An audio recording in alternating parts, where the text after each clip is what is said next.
and gentlemen, here she is, Stef with an F!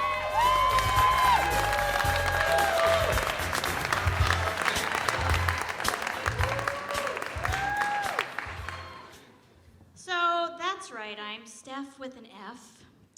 And I am really sick and tired of all the online fat shaming from my friends and family wanting me to buy their fitness products. I get it, you don't make money if I don't buy your stuff. But if you're supposed to think that I'm motivated by your ta-da pictures, so that I give up flour and sugar and ice cream, it's just not gonna happen. Because I am short and curvy and fabulous. And I'm not buying your stuff. But if you are also tired of all the online fat shaming, go on a cruise.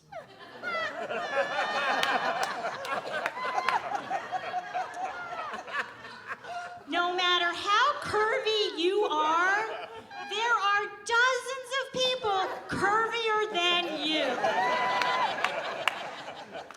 Skinny is the minority. Curvy is the average on the seas. So I recently got married. And my husband is somewhere in this audience. And so when you get married when you're older, friends and family are so generous with their gifts. We were actually quite blown away by it. So we went through them all, and I hand wrote all the thank you notes because that is the right thing to do. And as I'm going through the gifts, I realized that my friend Jen, who I have known for over 30 years, didn't buy us a gift. Which is totally fine. But what if she thinks she did, and I'm being rude not sending her a thank you note? Dear Jen, we are so happy that you joined us for our wedding day. Oh, by the way, no gift. Totally fine. But in case you think you gave us a gift, we have no idea where it went. Love, Stef, and Rick. So my 69-year-old Jewish New York father, Alan, thinks that he is great at wheeling and dealing and buying and selling cars. In the last 5 years, he has had 9 cars. And we're not talking fancy cars. Base models.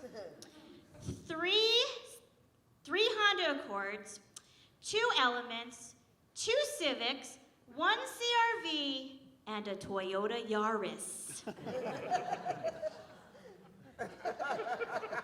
Who the hell has a Toyota Yaris?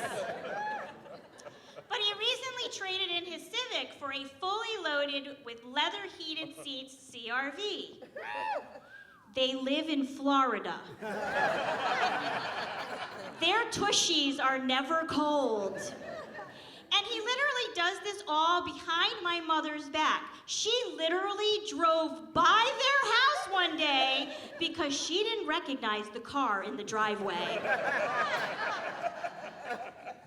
And who was the brilliant person who thought that video chatting was a good idea?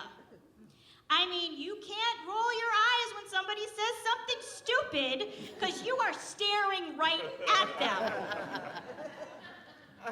My parents love to video chat.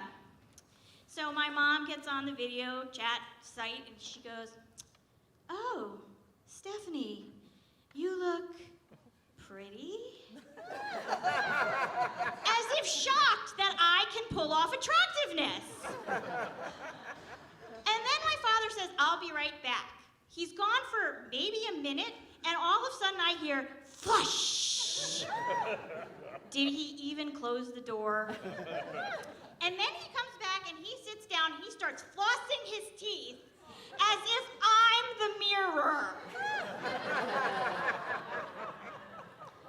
So my 19-year-old son, Ricky, went off to his first semester of college this year, and like so many other mothers, I was sad to see him go, and I did get teary-eyed when I dropped him off. But then something interesting happened. He came home for the debate. He came home for my wedding. He came home for a funeral. He came home for Thanksgiving. And then he came home for the longest winter break ever. I'm crying because he's always home. So my sleep-deprived husband of 6 months hates it when at the end of the night I give him a nightly list of all the things that I should have told him, 4 hours ago. Babe, you said when I get upset you want to know about it, so you think you need to know that you told me you were coming home early to help me clean the house, but you didn't, so I had to do it all myself. And then, you did the laundry, but you left it in the washing machine, and it's gonna smell if it doesn't get moved. Oh, and I've noticed that there are 3 moles on your back, and you can't see them. But they're kind of changing color, and I don't know if it's a melanoma, but you should check it out. Good night, I love you. That's my time, I'm Stef, thank you.